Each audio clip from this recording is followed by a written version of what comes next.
झिका व्हायरसचा संसर्ग हा वाढतच चाललाय, ही चिंता करणारी बाब आहे।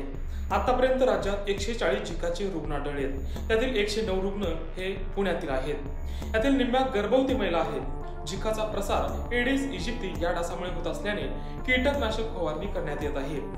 झिका व्हायरसची लक्षणं काय आहेत? झिका व्हायरसची लागण झाल्यानंतर सांधेदुखी, डोकेदुखी, डोळे लाल होणे, उलटी होणे, अस्वस्थ वाटणे ही लक्षणे दिसतात।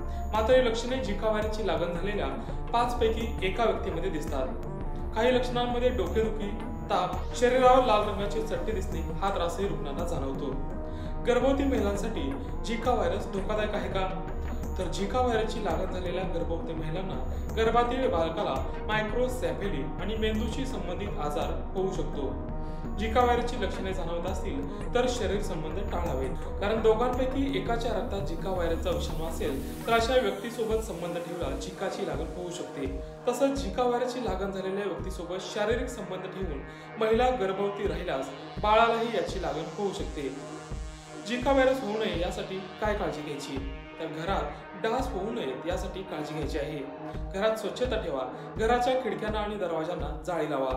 2 दिवस ताप राहिल्यास वेळीच डॉक्टरांचा सल्ला घ्या। झिका व्हायरस संबंधी ही अपडेट कशी वाटली आम्हाला कमेंट करून नक्की सांगा आणि अशाच अपडेटसाठी पाहत राहा जी 24 तास।